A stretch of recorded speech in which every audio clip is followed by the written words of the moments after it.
CEAP, Centro Espírita Altivo Panfiro. Uma casa de amor. Bom dia aos nossos ouvintes. Que Jesus abençoe a nossa manhã de estudos. Vamos ler o Evangelho e iniciar os estudos desta manhã. Não julgueis para não serdes julgados, que aquele que está sem pecado atire a primeira pedra. Não julgueis para não serdes julgados, pois sereis julgados segundo houverdes julgado os outros. E com a medida com que tiverdes medido, vos medirão também a vós. Mateus. Aqui estamos, Jesus, estudando a doutrina espírita, para transformarmos-nos como homens, como espíritos imortais que somos, em criaturas melhores, forjando o nosso caráter, de acordo com o teu Evangelho. Ajuda-nos a compreender esta doutrina de amor, esta doutrina que liberta. E para isto, nesta manhã, rogamos em teu nome que o mestre Leon Denis nos ajude nesta compreensão, pois a obra que estudaremos é sua, que ele nos envolva com todo o seu amor e a sua sabedoria. Então, em nome desse amigo querido, Leon Denis, do nosso irmão Allan Kardec, do altivo e da direção espiritual do nosso CEAP, em nome desses guias que nos dirige aqui na Terra, em nome do amor, em nome do nosso amor, minha querida esposa, do teu amor, Jesus, e do amor de Deus acima de tudo, é que damos por iniciados os estudos desta manhã. Que assim seja.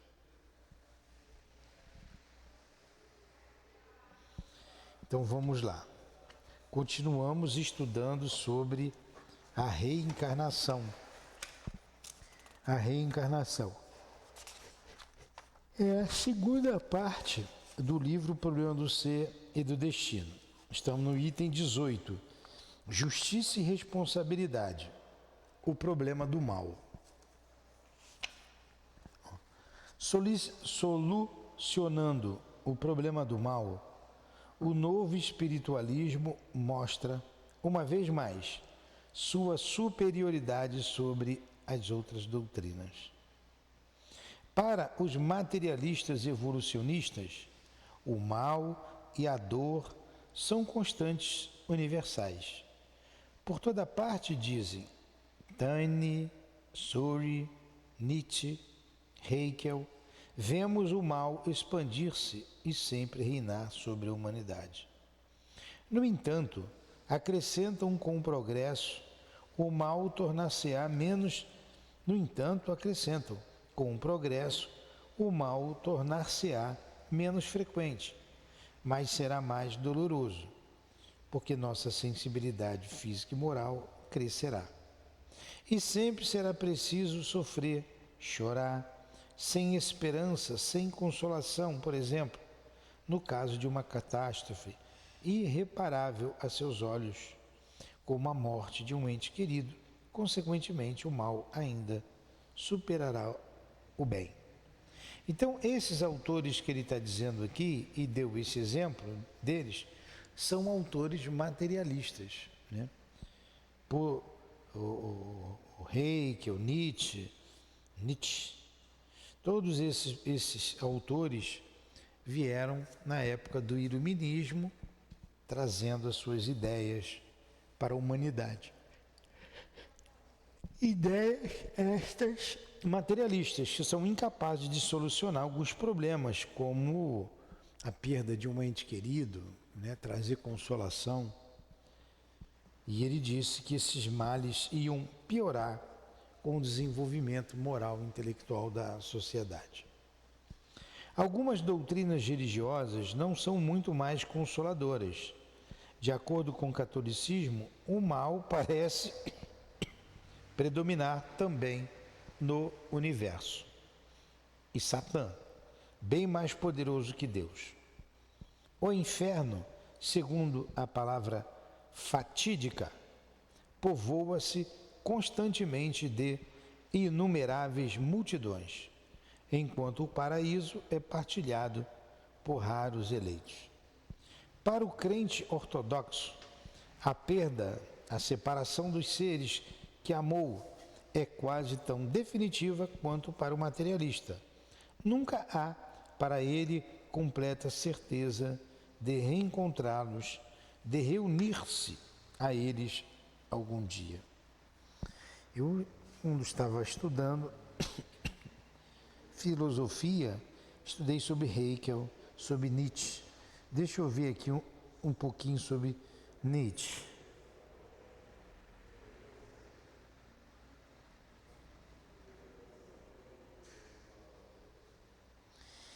Nietzsche, Friedrich Nietzsche.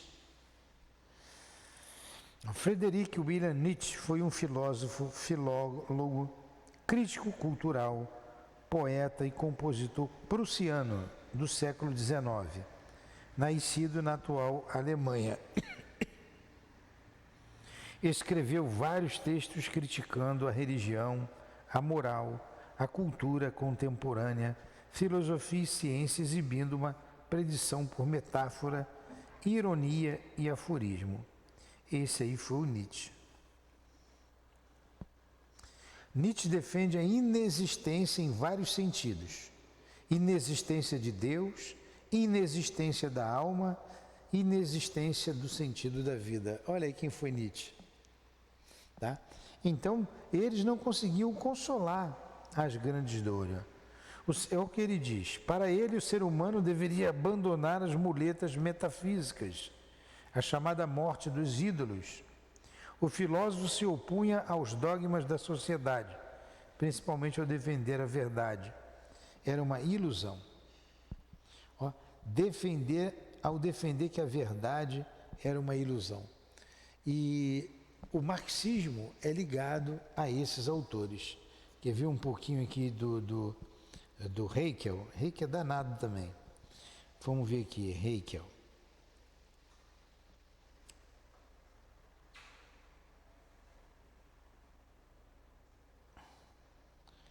Hegel. Até para escrever esse nome aqui é difícil. H-A-E-C-K-E-L.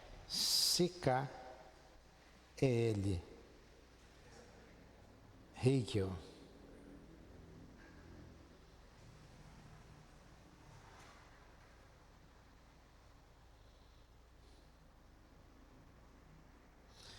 Tem Hegel aqui vestido. Se eu escrever filósofo que vai.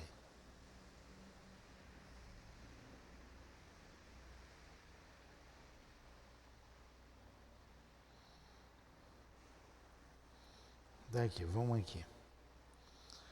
Também nasceu na Prússia, 1834, olha aí.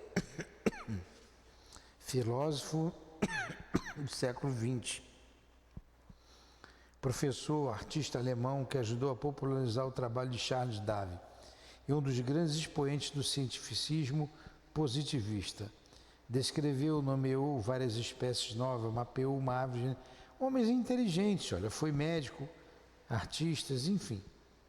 Esses pensadores todos eram materialistas.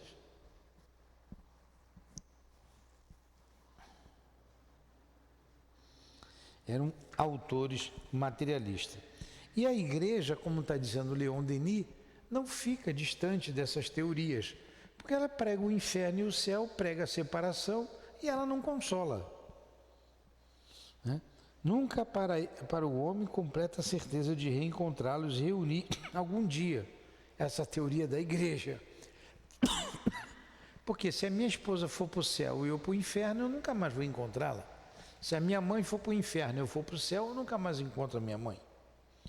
Como com um novo espiritualismo, a questão toma um aspecto completamente diverso.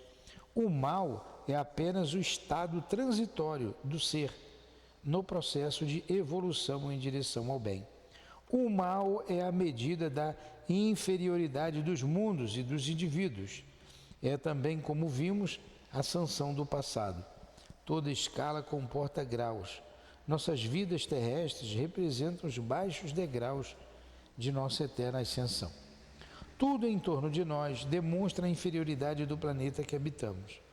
Muito inclinado sobre seu eixo, sua situação astronômica é causa de frequentes perturbações e de bruscas mudanças de temperatura, tempestades, tsunamis, convulsões sísmicas, calor tórrido, frio rigoroso.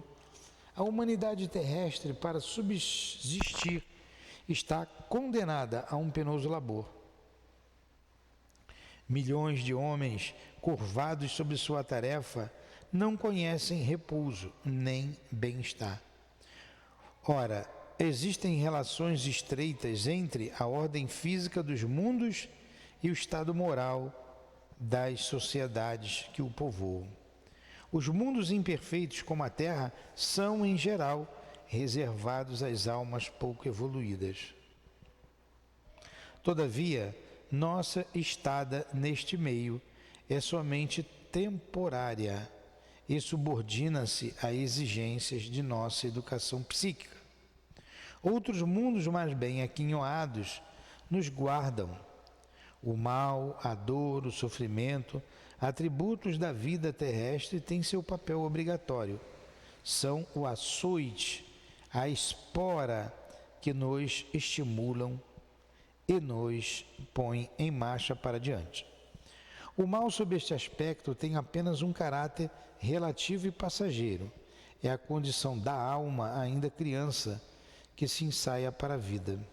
Pelo próprio fato dos progressos conquistados, ele se atenua pouco a pouco, desaparece, desfaz-se à medida que a alma sobe os degraus que conduzem ao poder, à virtude, à sabedoria. Então, a justiça se revela no universo. Não há mais eleitos nem excluídos. Todos experimentam a consequência de seus atos, mas todos reparam, rasgam, resgatam e se reerguem, cedo ou tarde, para evoluir, desde os mundos obscuros e materiais até a luz divina. Todas as almas que amam se reencontram, se reúnem em sua ascensão, para cooperar juntas na grande obra e participar da comunhão universal. Olha, não tem como eu não ler, mas o que ele está dizendo aqui? Ele falou dos autores materialistas, e alguns deles nós vimos aqui, consultamos aqui no dicionário, quem foi Hegel, quem foi Nietzsche, todos escritores, filósofos, homens de ciência, mas que negavam a Deus, negavam a alma, e não tinha uma resposta para o destino da alma. Tudo se acabava com a vida material. E Leon Denis também falou da igreja, que não é diferente desse mesmo raciocínio. Porque se você for para lugares diferentes, você deixa de ver o seu ente querido. E como pode uma alma criada por Deus pela sabedoria divina pertencer ao inferno? Então, Deus falhou. E Deus não pode falhar. Vem a doutrina espírita, que dá uma outra explicação, dizendo que ninguém morre, que a gente vai ter oportunidade reencarnando, reparando os males que porventura tenhamos cometido, e reencontraremos as pessoas que amamos, tanto aqui na Terra, na reencarnação, quanto no mundo espiritual. Foi isso que nós lemos até agora. Perguntas?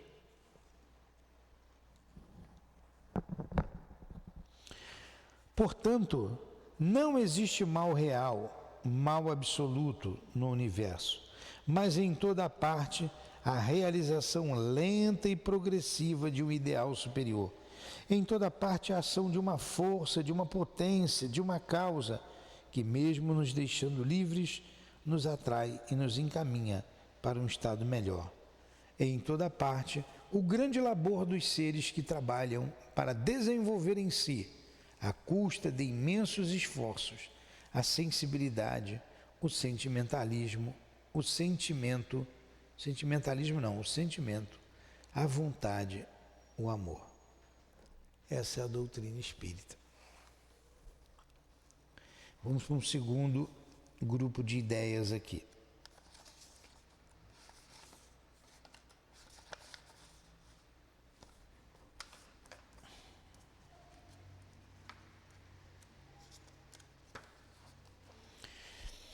Insistamos na noção de justiça, que é capital.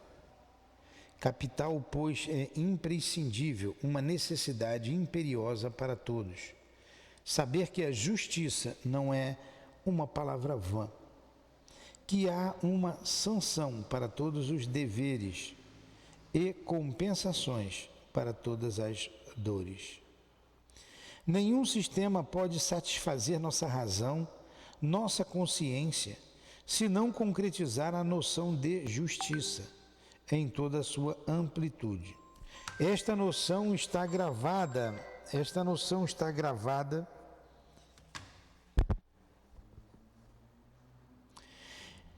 Insistamos na noção de justiça, que é capital. A capital, pois, é imprescindível, uma necessidade imperiosa para todos, saber que a justiça não é uma palavra vã, que é uma sanção para todos os deveres e compensações por todas as dores. Nenhum sistema pode satisfazer nossa razão, nossa consciência, se não concretizar a noção de justiça em toda a sua amplitude.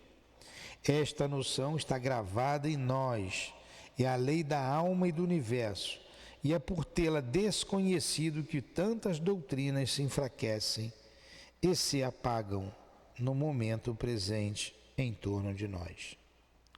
Ora, a doutrina das vidas sucessivas é um resplandecer da lei de justiça. Dá-lhe um relevo, um brilho incomparáveis. Todas as nossas vidas são solidárias umas às outras e encadeiam-se rigorosamente.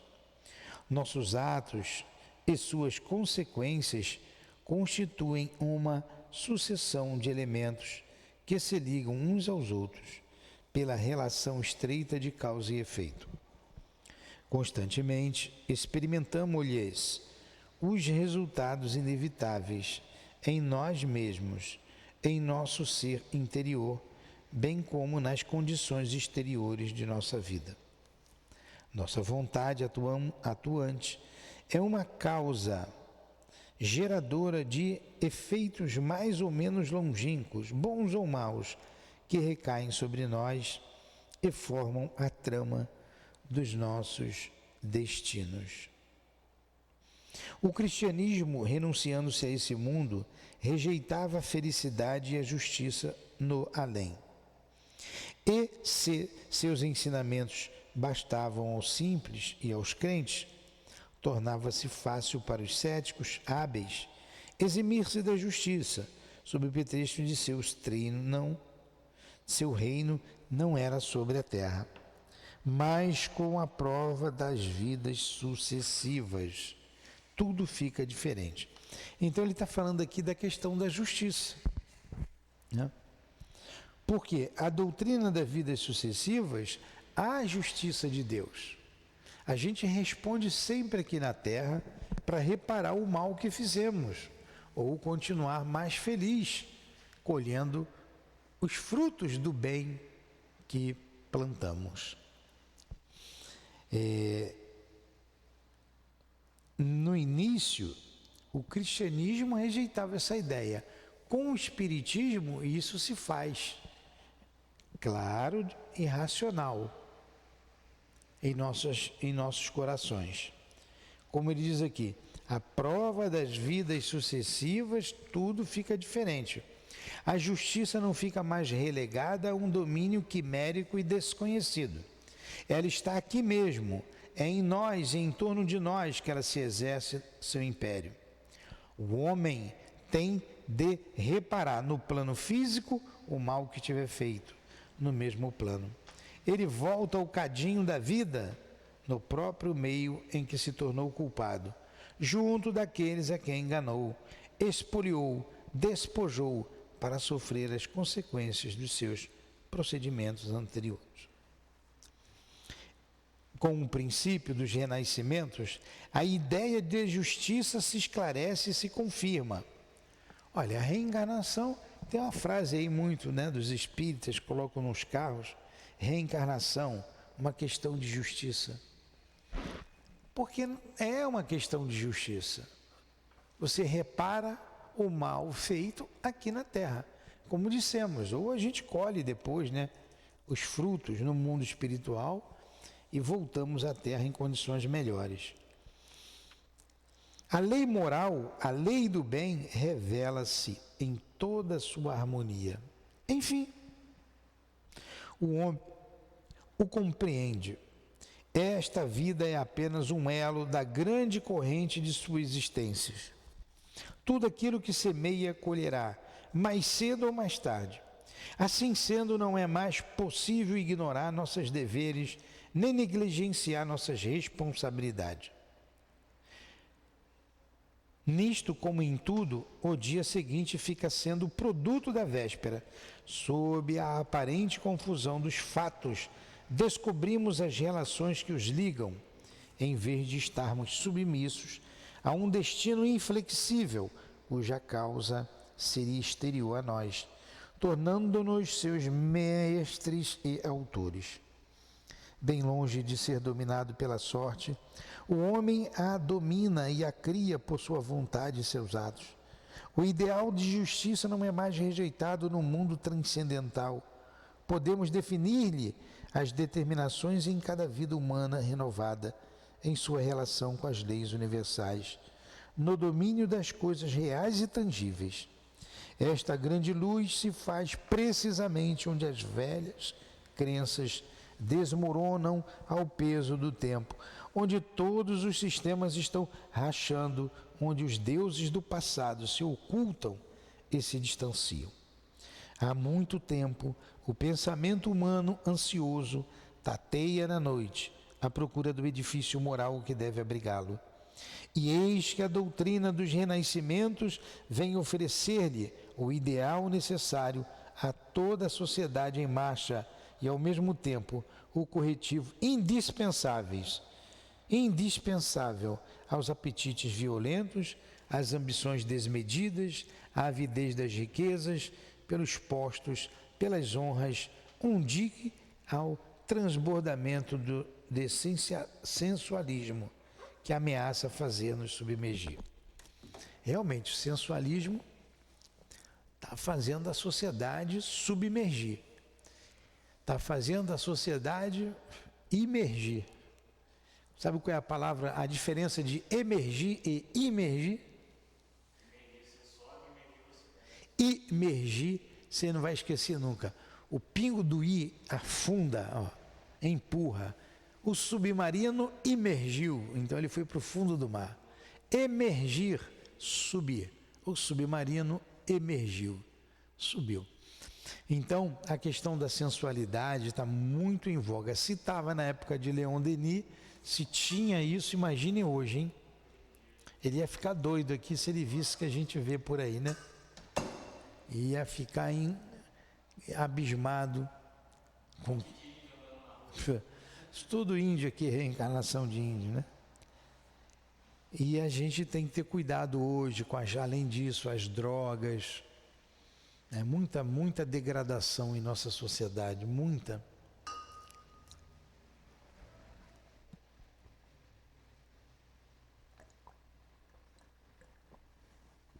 Para o materialista, todo mundo vai morrer e tudo isso vai se acabar.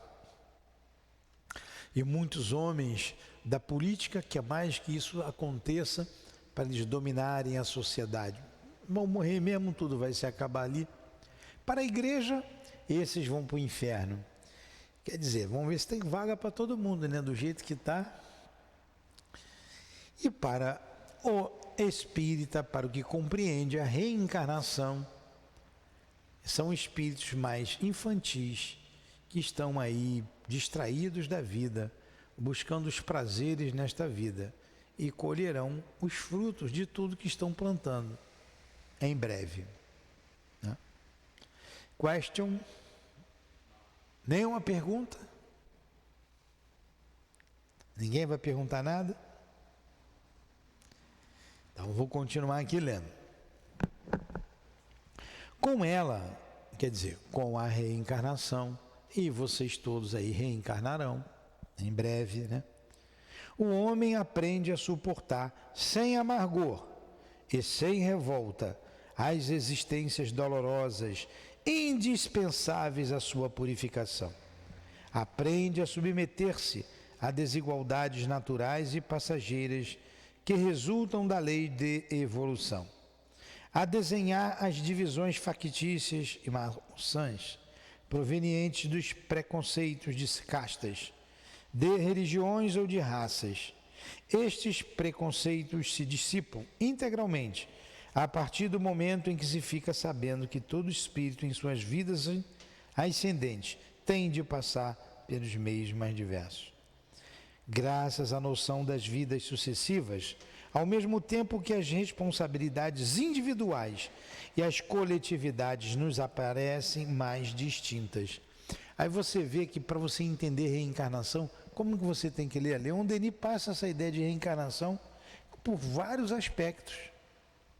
André Luiz passa essa ideia de um outro ponto de vista. Aí você vai somando essas ideias com o que Kardec disse, você passa a conhecer, a saber sobre reencarnação.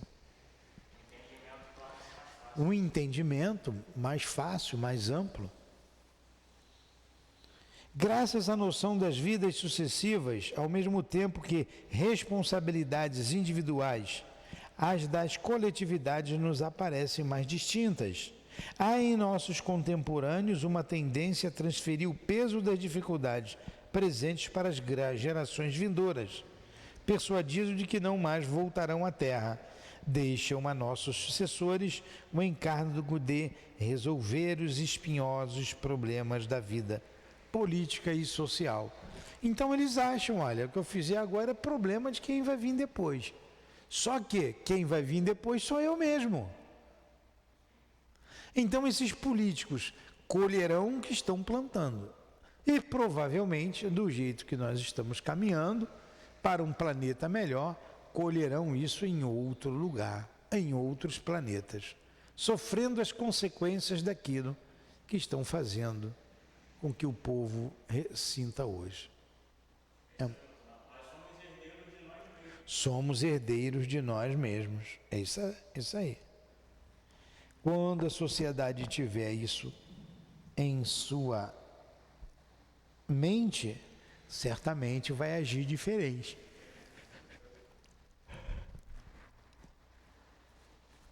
No decorrer de nossas etapas terrestres, poderosos ou fracos, dirigentes ou dirigidos, muitas vezes sentiremos cair sobre nós o peso das injustiças que tivemos permitido que se perpetuassem. E não nos esqueçamos de uma coisa: as existências obscuras, as vidas humildes e apagadas serão de longe mais numerosas para cada um de nós, enquanto os homens afortunados, possuidores de educação, de instrução, representarem apenas uma minoria no conjunto das populações do globo.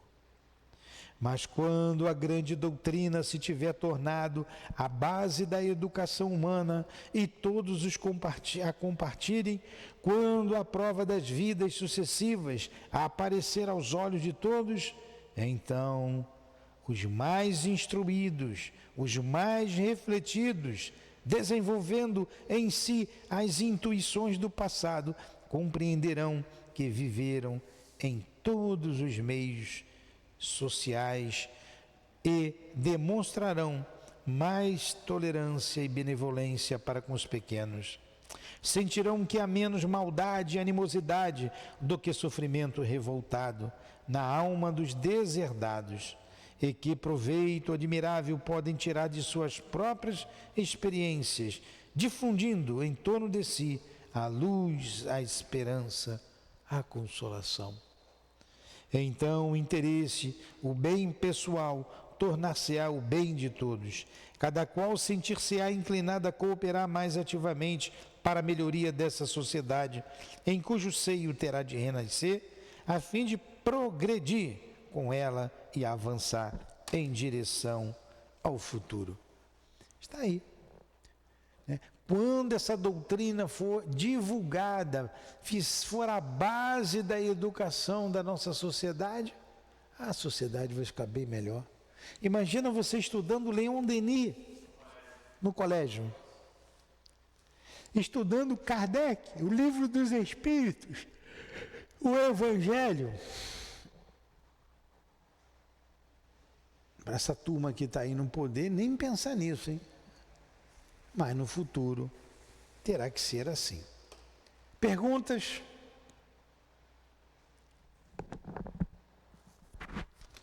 Vamos prosseguir então mais um pouco. Mais um pouquinho. A hora presente é ainda uma hora de lutas. Luta das nações pela conquista do globo. Luta de classes pela conquista do bem-estar e do poder. Em nosso encontro, em nosso entorno, agitam-se forças cegas e profundas, forças que ontem se ignoravam e que hoje se organizam e entram em ação. Uma sociedade agoniza, outra nasce. O ideal de um passado desmorona. Qual será o de amanhã? Abriu-se um período de transição. Começou uma fase diferente na evolução humana, fase obscura, ao mesmo tempo cheia de promessas e de ameaças. Na alma das gerações que surgem, repousam os germes de florações novas, flores do mal ou flores do bem. Muitos se inquietam, muitos se apavoram. Não tenhamos dúvida do futuro da humanidade, de sua ascensão para a luz, e espalharemos à nossa volta com uma coragem e uma perseverança incansáveis as verdades que asseguram o amanhã e fazem a sociedade fortes e felizes. As imperfeições de nossa organização social provêm principalmente disto. Nossos legisladores, em suas concepções estreitas, só divisam o horizonte de uma vida material, não compreendendo a meta evolutiva da existência, nem o encadeamento de nossas vidas terrestres, estabeleceram um estado de coisas incompatível com as finalidades reais do homem e da sociedade. A conquista do poder por muitos não propicia a ampliação deste ponto de vista. O povo segue o instinto surdo que o impulsiona. É incapaz de medir o mérito e o valor de seus representantes, com muita frequência conduz ao poder aqueles que espousam suas paixões e compartilham de sua cegueira. A educação popular deve ser totalmente reestruturada, pois apenas um homem esclarecido poderá colaborar com inteligência, coragem e consciência para a renovação social. Olha o que Leon Denis diz aqui. Parece que ele escreveu ontem de manhã. O povo segue surdo o seu instinto. O povo segue o instinto surdo que o impulsiona, incapaz de medir o mérito e o valor dos seus representantes. Conduz ao poder aqueles que esposam suas paixões. Vota errado, vota mal, escolhe errado os seus representantes.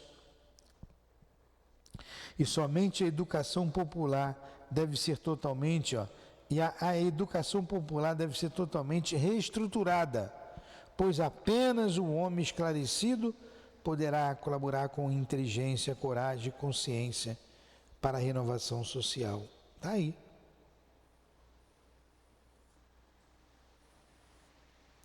O papel da educação, né?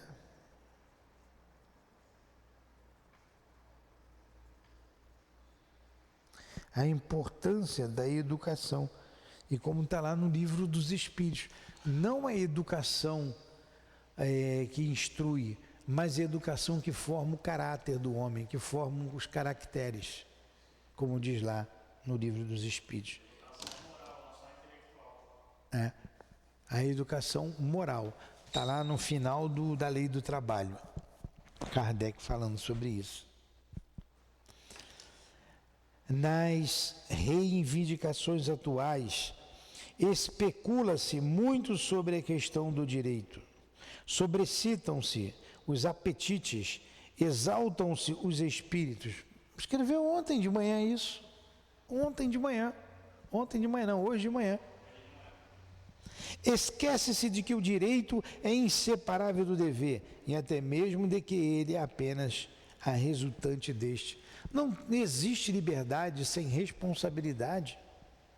Você tem direitos, mas você tem deveres. E o homem hoje só quer direitos. E nós estamos vivendo isso agora. Olha como muda tão pouco a sociedade. Como pouco mudou. Esquece-se de que o direito é inseparável do dever e até mesmo de que ele é apenas a resultante deste. Daí uma ruptura de equilíbrio, uma inversão das relações de causa e efeito, isto é, do dever ao direito na repartição das vantagens sociais, o que constitui uma causa permanente de divisão e de ódio entre os homens. O indivíduo que só pensa em seu próprio interesse e em seu direito pessoal ainda está situado em um degrau bem baixo da escala evolutiva. É uma sociedade dividida, é branco contra negro, é o pobre contra o rico. E por aí vai, uma divisão de classes. Por quê? Porque o homem não tem equilíbrio, não vendo o seu futuro como espírito imortal. Perguntas?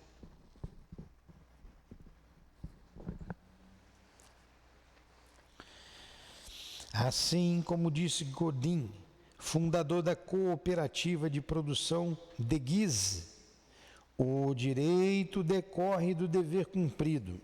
Gostei dessa frase.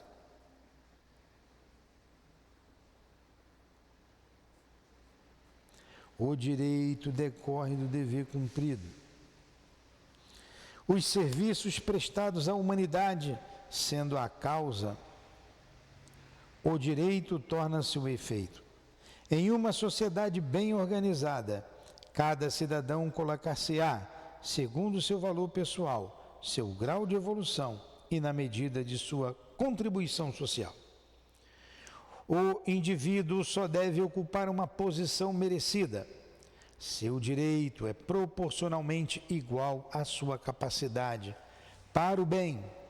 Tal é a regra, tal é a base da ordem universal, enquanto a ordem social não lhe for a cópia, a imagem fiel, está precária e instável. Em virtude desta regra, cada membro de uma coletividade, em vez de reivindicar direitos fictícios, deve esforçar-se por tornar-se digno, ampliando seu valor próprio e sua participação na obra comum. O ideal social se transforma, o sentido da harmonia se desenvolve, alarga-se o campo do altruísmo. Às vezes, ouve-se crescer o fragor da onda, o lamento daqueles que sofrem se transforma em gritos de cólera. Contam-se os multidões e interesses seculares estão ameaçados. mas uma fé nova se eleva, iluminada por um clarão do alto e apoiada em fatos, em provas sensíveis. Ela diz: sede unidos, pois sois irmãos, e irmãos cá embaixo, irmãos na imortalidade. Trabalhai em comum para tornar mais suaves as condições da vida social, mais fáceis vossas tarefas de amanhã. Trabalhai para aumentar os tesouros de saber, de sabedoria, de poder, que são a herança da humanidade. A felicidade não está na luta, na vingança, está na união dos corações e das vontades. Aí está o nosso estudo. Estudamos aqui nessas páginas, então, essas consequências daquilo que fazemos, né? A justiça. Vimos a questão da justiça na reencarnação. Agora vamos ver a lei dos destinos, o item 19. Vamos ver isso aí semana que vem. Tá, mais umas 2 aulas, 1 ou 2 aulas, acho que 2. A gente entra na terceira parte do livro, que vai estudar as potências da alma. Um estudo muito interessante também. Desse jeito a gente compreende melhor a reencarnação, né? Não tem como não entender a reencarnação estudando Leon Denis. Não tem como. Vamos fazer a nossa prece? O pessoal ficou calado hoje aqui no auditório, né? Então vamos rezar.